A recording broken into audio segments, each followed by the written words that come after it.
I'm on the trail of wonders to treasure, precious clues from the past, She's full of sensuous promise. with unmissable experiences, We're brave. I adore dolphins so much, and they're playing with us. hidden sights in unexpected destinations. No way. I've never seen anything like that before. Amazing. Amazing. I'm on a global voyage of discovery to explore our shared heritage and how our past shapes all of our lives. This time, the Greek island Rhodes. I'm heading to an island with an action-packed, star-studded history. Meeting friends old and new, Yamas. witnessing the latest discoveries That's where the body would have been. on an island of pirates, knights and heroes. Those people must have felt on the top of the world. Welcome to the treasures of Rhodes.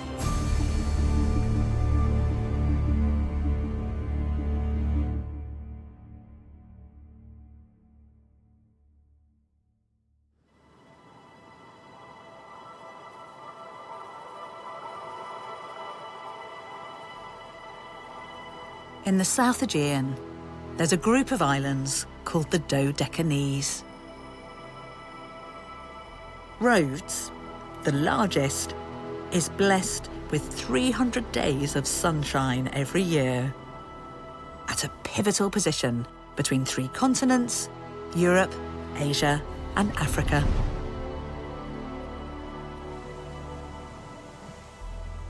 Rhodes' strategic location made it a cauldron of colourful intercontinental activity, proving that islands do not have to be isolated.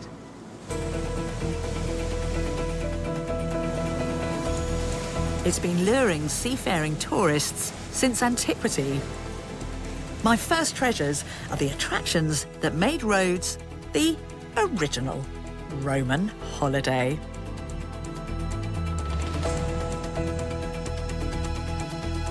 A week's sail from Rome's port Ostia, Rhodes was a cosmopolitan haven for Roman high society and celebrities.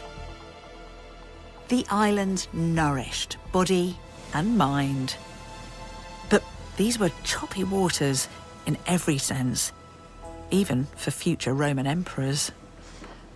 When he was sailing to Rhodes, Julius Caesar, no less, was actually kidnapped, and the pirates asked for a ransom of 20 talents.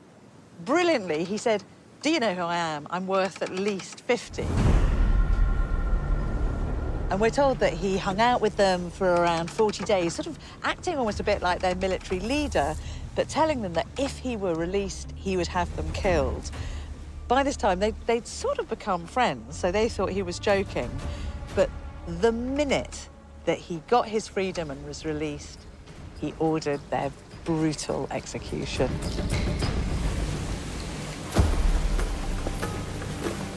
Caesar was drawn to this island, famous for its cosmopolitan statecraft and its command of the seas.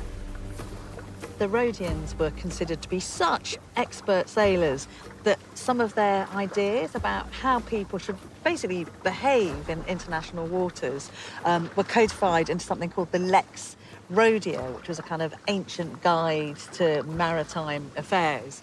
And a Roman emperor said, "I might be master of the world, but the Rhodian laws make them masters of the waves."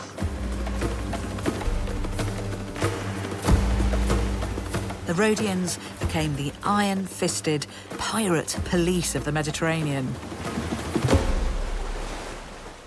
Given the very real dangers of these waters, you might think that the Romans would avoid Rhodes, but they actively flocked here. Roman tourists would head to Egypt to see marvels like the Lighthouse of Alexandria and the pyramids. Rhodes was the perfect stop-off. They were drawn here by its heritage, myths and sensuous allure. I'm arriving, like them, at the island's ancient harbour capital. One adventuring author, Strabo, declared, "I'm unable to speak of any other city as equal to it." Many came on themed retreats or business trips with a bit of fun thrown in. The first monument to tick off their cultural bucket list was the Colossus of Rhodes. Built around 280 BCE and often shown straddling the harbour in later artworks, it stood 32 metres tall. Made of radiant bronze, this vast statue revered the island's patron, the sun god Helios. One of the reasons that the Romans loved coming here is that they'd go on these sightseeing tours, in particular of one of the seven wonders of the ancient world, the Colossus of Rhodes, which was here. But by the time the Romans were in charge, it was actually in bits because it had been collapsed by an earthquake. But we have these brilliant descriptions about it. So we hear from a man called Pliny the Elder that the thumbs were so big that some people couldn't even put their arms round them, that if you explored inside the broken limbs, it was like going into caverns, and that this was the monument most worthy of admiration anywhere in the ancient world. Another draw was Rhodes' reputation for persuasive public speaking, attracting ancients keen to learn the art of rhetoric. Eager students flocked to this Odeon, where the likes of Caesar and superstar author Cicero learnt delivery, delivery, delivery. It's not just what you say, but how you say it. Rhodes really became a sort of finishing school for the Roman and Greek elite. And people would travel for thousands and thousands of miles to come to learn from the oratory teachers here. And you know, there's a really fascinating theory that because the Rhodians were so cosmopolitan, because they had to communicate with lots of different nations and cultures, they had to get their message across in really clever ways. This is why they were so good at spin, so good at rhetoric.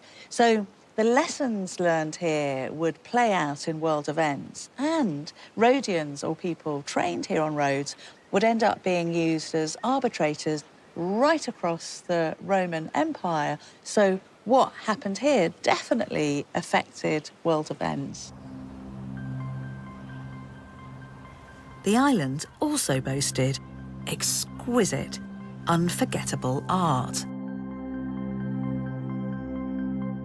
Treasures you can still find in the Archaeological Museum,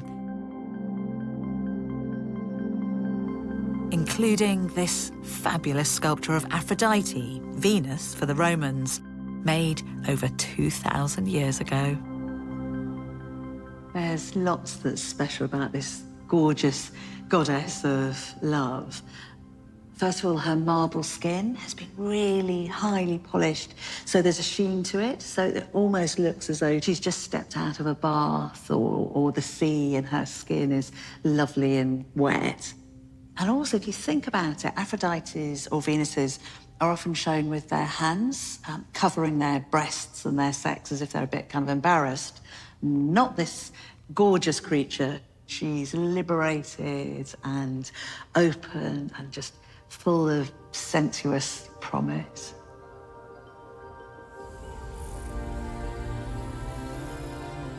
Surrounded by all this abundant art, culture and nature, it's easy to see why the Romans loved this island. There are yet more pleasures if you know where to look. Hello! Hey, Bettany. Classicist Spiros Syropoulos has secured me special access to a real treat. Thank you. The Nymphaeum, a secluded grotto hidden away at the posh edge of the ancient town, dedicated to nymphs, mythical sprites of pleasure and the natural world. Isn't this nice? We go through this nice, dark tunnel. Yeah. And at the end, we see the light. That's awesome. Isn't it? That is awesome. It is. It is impressive. It is So impressive. So all it's like a kind of natural cave they've made even more amazing by sculpting on it. We see the niches. Yeah. So obviously they were purposed to host decorative figurines Like or sculptures. lamps, things like that. There is a water cistern to collect rainwater associated with the cult of the nymphs. There's something sort of mystical about it. It's that thing when myths are real and live and just part of everybody's daily life. But owned by one person or by the public? Because it's huge. The interesting thing is that all this has been very close to the residential area. Yes. Which is only 90 meters down the road. So it must have been part of a very rich late Hellenistic Roman housing block. So a private home. Noble Romans were known for their elegant villas. So you can imagine this being the ultimate place for a wine-soaked, mythically themed dinner party.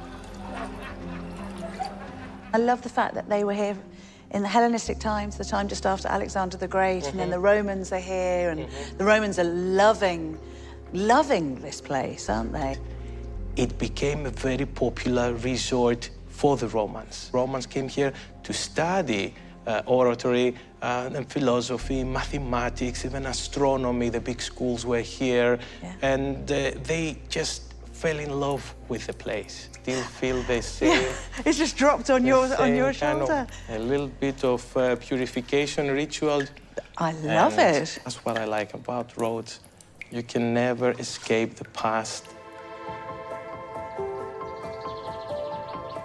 So it was like a good Roman holiday coming here. Ferie, as the Latin word for holidays, that's what the Romans said, so this is what they had here. Yeah. It's so magical following in the footsteps of the ancients here. What's great about getting access to a place like this is you can really feel why Rhodes mattered so much to the ancients. Because just imagine coming in here on a ferocious day with a boiling sun and just kind of getting a bit of respite and having a moment to take breath, to learn from people from right across the world. So this is somewhere that you could recharge your batteries and open your mind.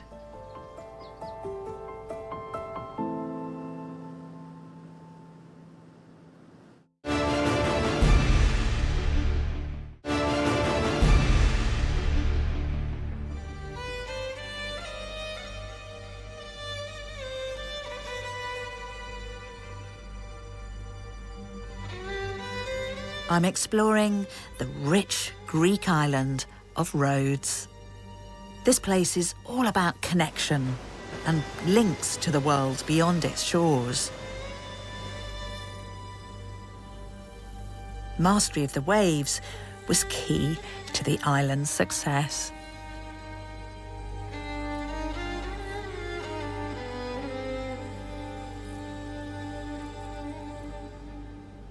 Now, if this doesn't tell you that sailing and command of the sea is in the lifeblood and the identity of the Rhodians, I don't know what does. Isn't it totally exquisite? And this, which is physically carved into the rock face, was left here 2,200 years ago.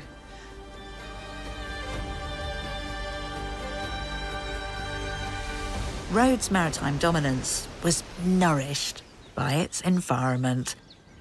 Hills thick with pine and cypress yielded timber for ancient Rhodian ships, vessels that stitched together the sea routes of the Eastern Mediterranean, trading Egyptian grain and exporting the island's own natural bounty. My next treasure shows how hyperconnectivity made life here good. There's an amazing site that's being excavated up here. 70 kilometres southwest of Rhodes town is Kimisala, An ancient settlement slowly yielding its secrets, including a city of the dead.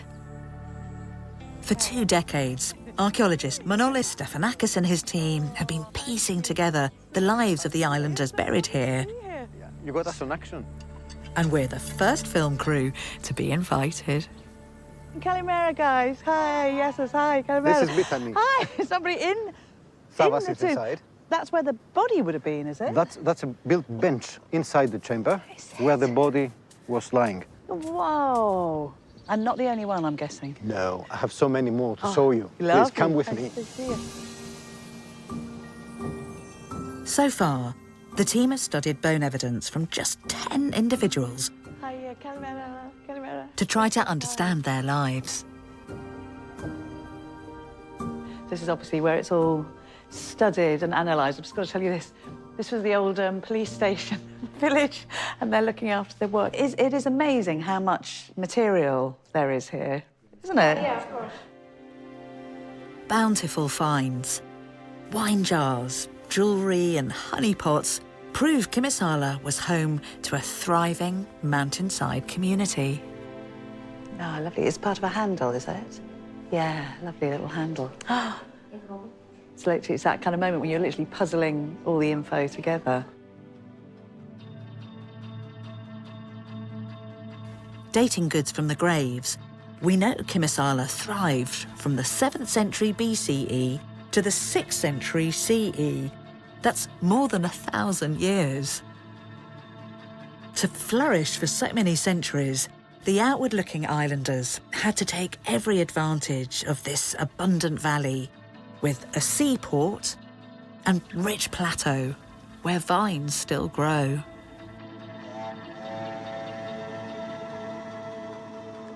Manolis, this is an awesome site. It's so Isn't it? magical here.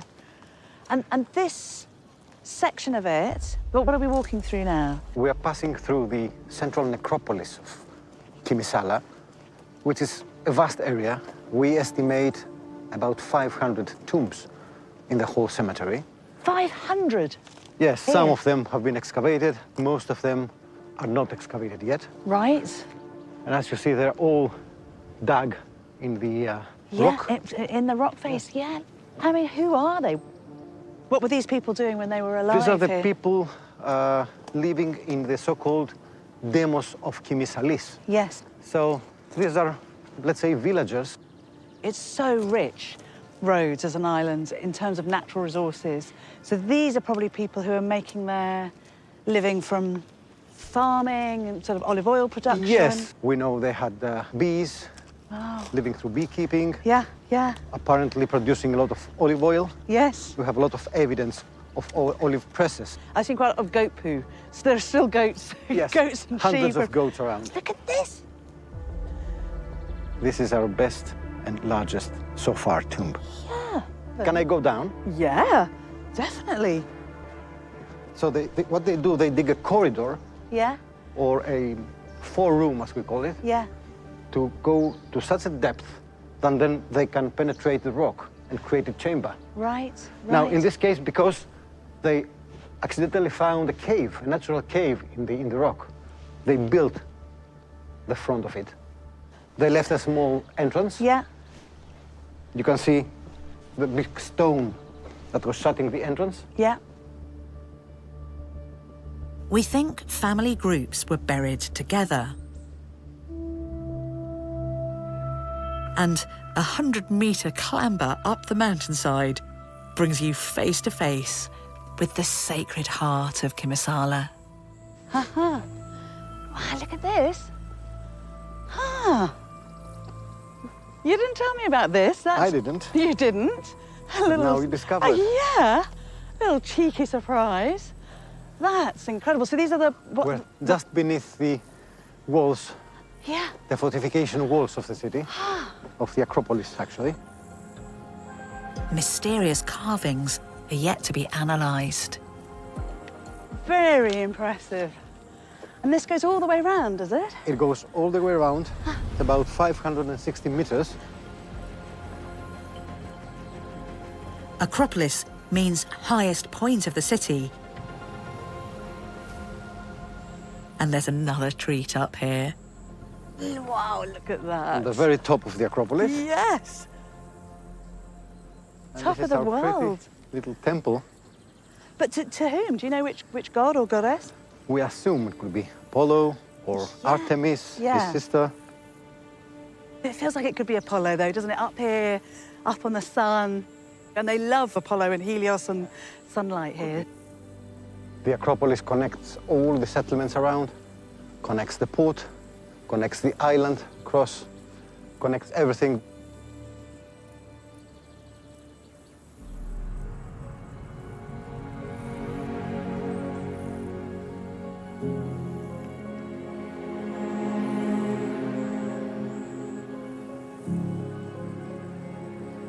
You just think, standing up here, those people of the ancient past must have felt on the top of the world.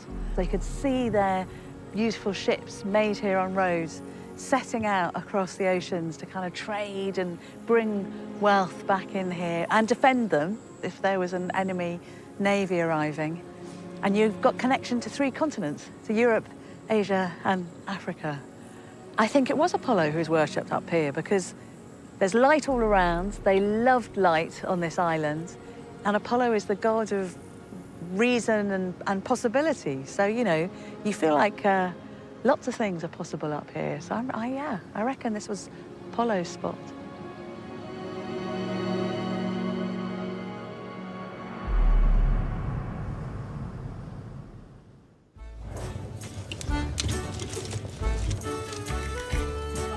In Apollo's honour, Manolis and Spiros have invited me and the whole team for a Rhodian nightcap. Cheers, Yamas. Yamas. Yamas. Yamas. Thank you so much.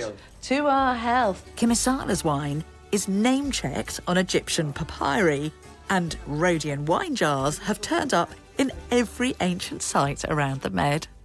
Drinking together, this is what symposium means. It's a true fact that the ancients loved Rhodian wine, and they wrote about it, Manolis, didn't they? They exported it everywhere Yeah. in the known world from the 1st century BC. And we have testimonies of more than 100,000 Rhodian amphora handles around the world in the museums Yeah. that bring the stamp of Rhodes. So I've actually seen this stamp from Alexandria, and it's this head of Helios, and that means that people were thinking about Rhodes and talking about the island. I mean, Egypt is actually quite close, but as far away as like places like Britain. That's because of the Roman soldiers Yes. who were using the Rhodian wine. This was the biggest propaganda of the Rhodians around the world, selling their wine with their badge on it. Yes. So everybody would know. It was the best advertisement they could ever get. Of course. Why is it so good here? Is it the soil or the If climate? you think about it, it's still the same soil, the same kind of soil which contains limestone. They had here that made 3 distinct kinds of wine. The red wine, they called it black. The white wine, which was either dry or sweet, and sour wine, for which they collected the unripe yet grapes, and they turned it into something very strong. And I've got another fact, which I love, is that particularly here on this island, they used to use seawater sometimes as a preservative. Because salt is a very good preservative anyway. And what do you think? I mean, this is a kind of big question, but why was Rhodes so special in ancient times? I would say because it was really a land of opportunities. Those who came to be part of the society and those who were willing to invest in work and businesses here in Rhodes soon became part of this island. They became part of this society, they became successful, and they returned this investment to the island. Yeah. I would add that it's the geographical position of the island that also played a great role in this, because it's between 3 continents. So accepting all this commerce and returning it back and accepting all these people to stay on the island and hug them Yeah. led to a superb mixture of economy, trade, politics, everything. The Rhodian spirit, besides this. The Rhodian spirit. This is a Rhodian spirit anyway. It is. Of all The kinds. Yamas. material and the liquid. Exactly. Yamas, yamas, yamas.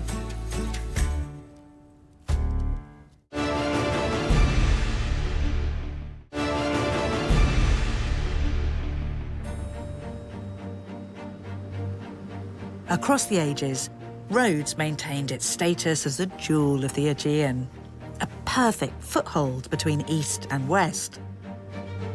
No surprise, then, that in the early 14th century, it became the home of my next treasure, an order of warrior monks.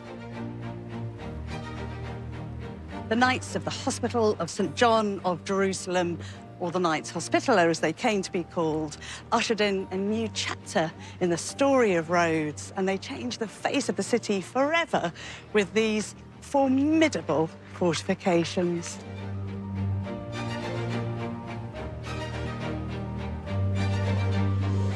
The Knights, a Catholic military order of the Crusader age, held sway in the Kingdom of Jerusalem from 1099 until 1291, when Muslim forces kicked them out.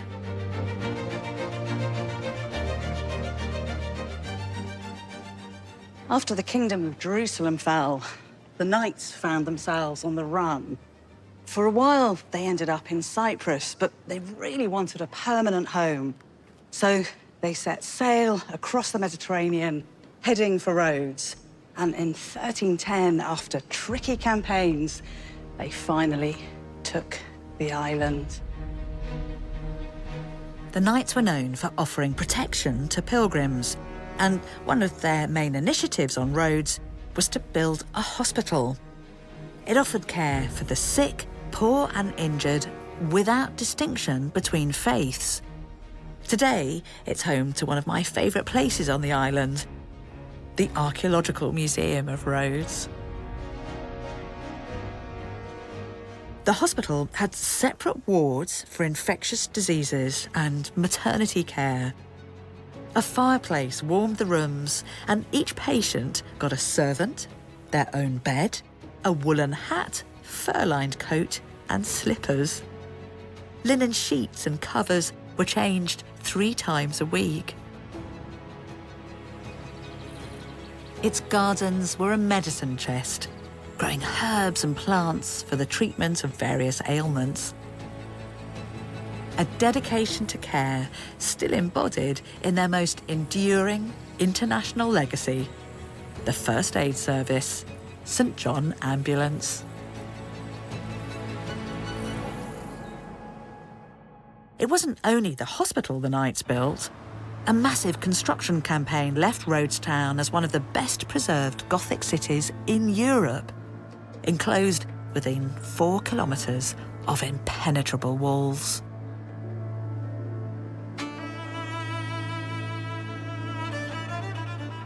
This feels a bit like travelling in time, because this is one of the most complete medieval streets in the world.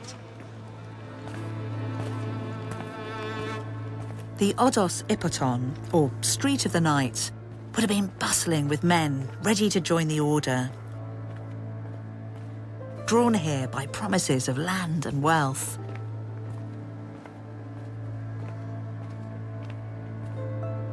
However, membership was open only to the high-born, and proof of nobility was a prerequisite.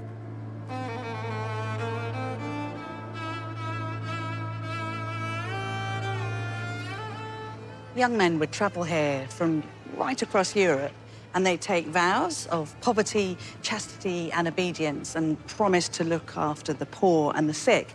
And they'd stay here in these things called inns or auberges that were divided up, depending what language you spoke, into different tongues.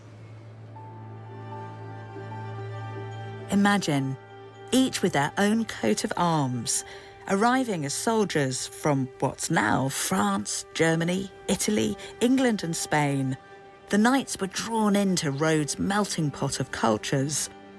Sometimes enemies at home, but brothers on this island. The international rhythm of Rhodes still exists today, with February's carnival season, a wild festival with roots in antiquity. Despite its pagan origins, it's believed some knights secretly indulged in its revelry.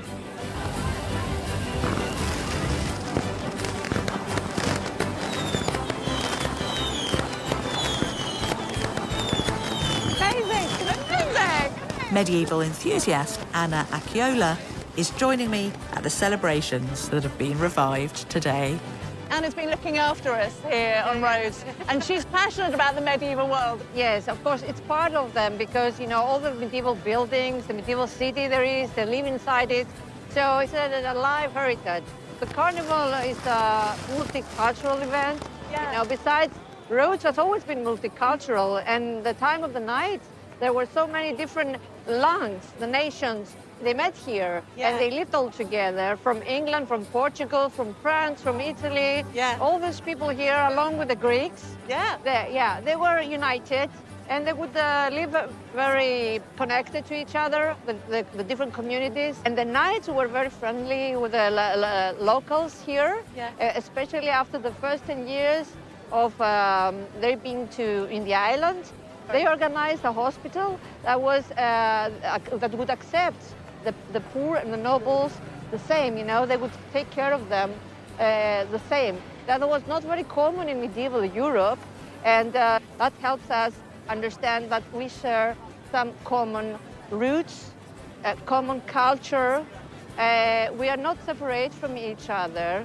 We have managed to live together in a small island, all these nations.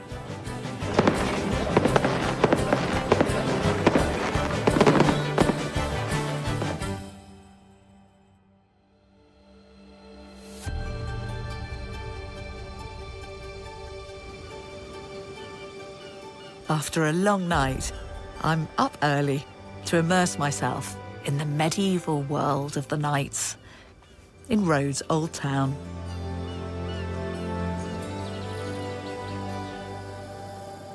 This gorgeous bird's-eye view of the city was made in the 1400s. Bits of the old city are still pretty similar today. You know, you can see some features like this. This, for instance, this is the Street of the Knights. And this is where I'm heading now. Dominating the city, this huge castle embodied the knights' power and was home to their big boss. Welcome to the Palace of the Grand Master, described by one English pilgrim as the most beautiful under heaven.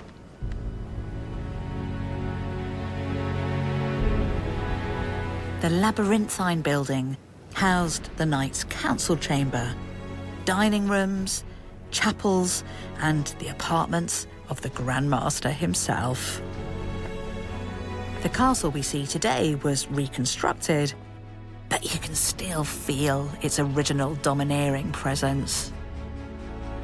This picture-perfect fantasy palace was actually built back up by the Italians in the 1930s. They even planned for it to be a holiday home for the Italian king.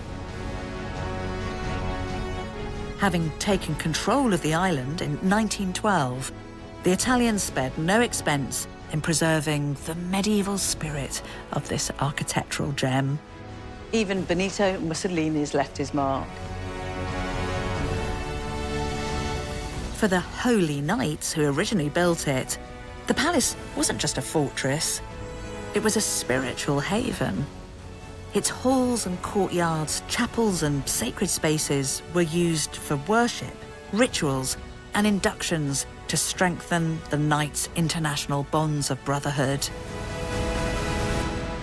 But the castle's impressive defences would be severely tested.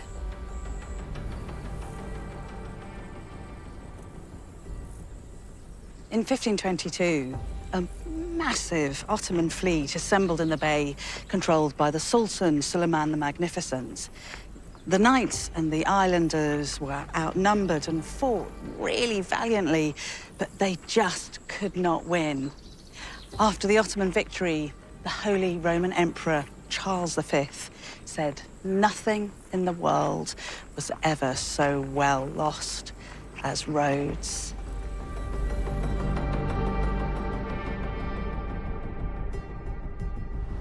The knights and their supporters fled, ending over 200 years of rule.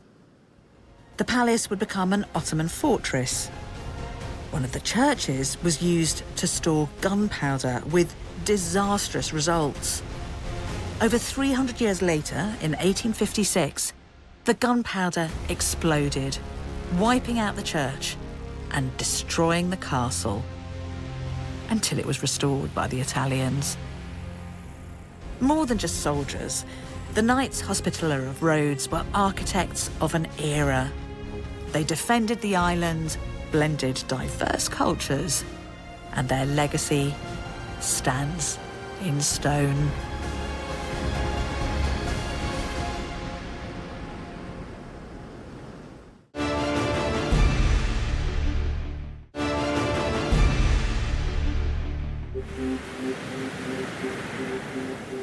Exploring its history, it's clear Rhodes has long been a beacon of hope.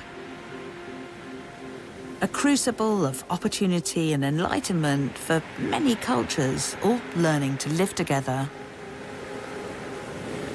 There's another group of people who arrived here by boat and were a vital part of the island for over 2,000 years before they were ripped from these shores by force. My next treasure is the Jewish quarter of Rhodes Old Town. The heart of a community that thrived here for 2 millennia.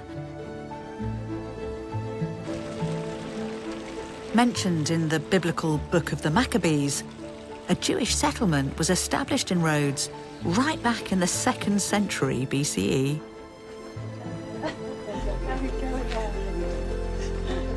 The Christian Knights Hospitaller ordered the Jews here to convert or leave. But once the Ottomans were in charge from 1522, Jewish islanders were allowed to re-embrace their faith. This neighbourhood became home to a vibrant Sephardic Jewish community.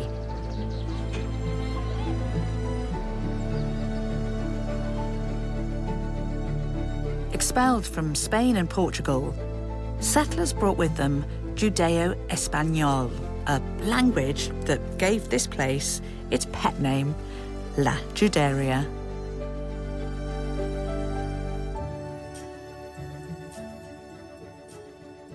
So this is the oldest synagogue in Greece. It's one of the oldest in the whole of Europe, and it was built in 1577. So just think what lives, what experiences this building's witnessed. By the end of the 19th century, the streets of La Juderia were home to a Jewish population of close on 4,000. The Jewish community was allowed to thrive here under Ottoman rule.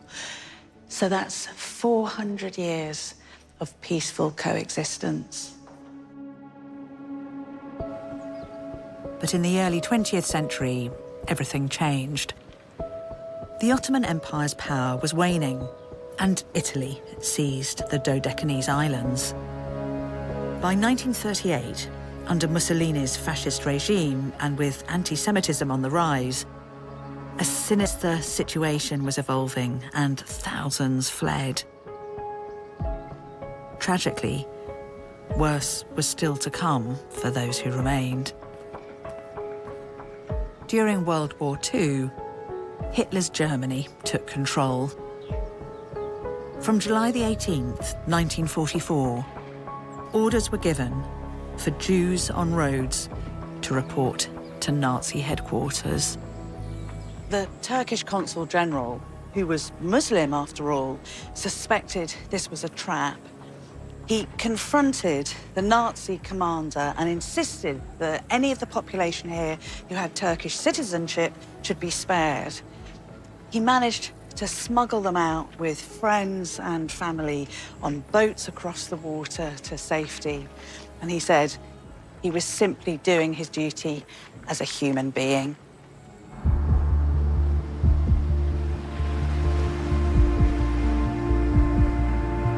Selahattin, arguing that the arrest of Turkish Jews and their families would trigger an international incident, successfully saved 42 people. But just 5 days later, the remaining Jewish community, all 1,673 of them, were forcibly gathered to start a terrible journey to the death camps of Eastern Europe.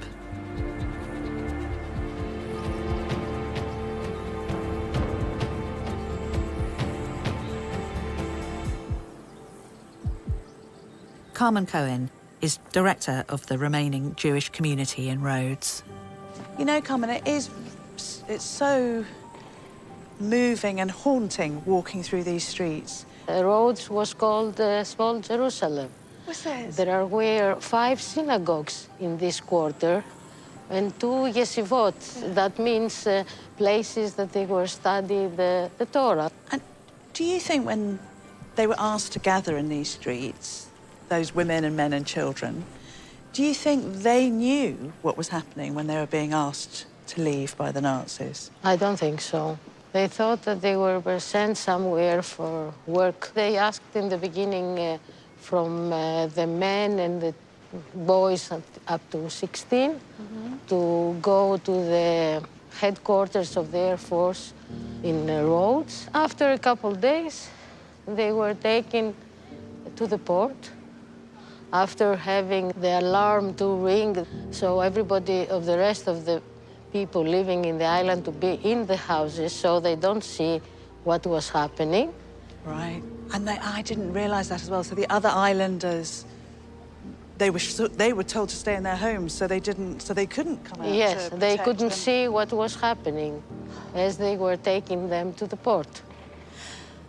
And there's this incredible story about the Turkish consul who Yes. helped. At that time, Turkey was neutral, I think, Yeah. and he had good relations with Germany, let's say. Yeah. So these people, they had or they managed to get Turkish passports. So he asked Yes. not to be deported as citizens of Turkey. And that is the thing, that even through these really dark days, you have to remember as well those few people Yes, who, there is who always helped. light sometimes. Always light.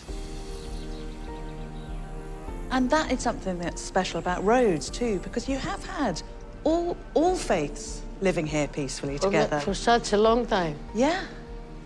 All the, people believing in 3 monotheistic religions. Yeah. Christianity, Muslims, and Jews.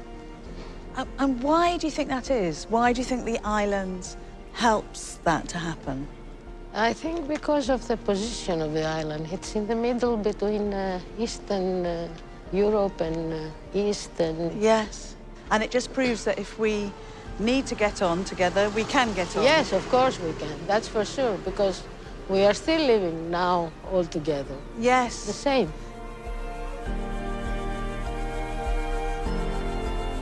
Walking through the Jewish quarter, it's poignant to envision the vibrancy and hope that once filled these streets, and how vital it is for the small Jewish community still here to preserve those memories.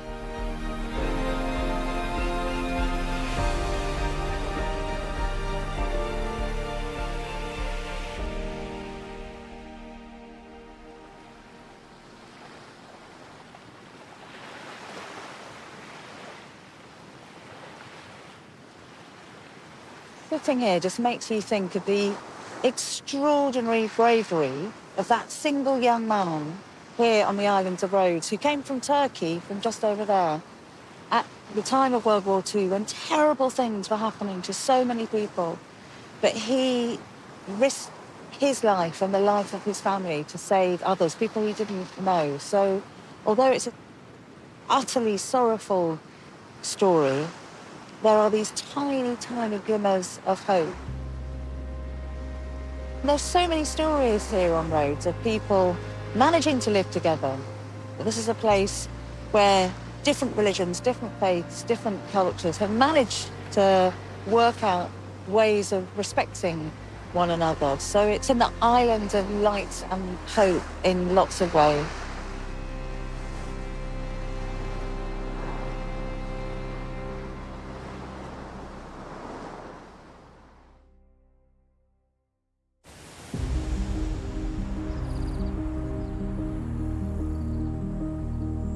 This island is a wonder because it's been a melting pot through time, witnessing valuable harmony between cultures and communities. Rhodes has seen so much history, and it's a reminder that even if you live on an island, you don't have to be isolated, because for centuries, people have come here from across continents to trade and to find out about each other, to live and to live well. Because of course it can be true that if you spend time in faraway places and with other people, whether they're strangers or friends, that you can learn not just about the world, but about yourself.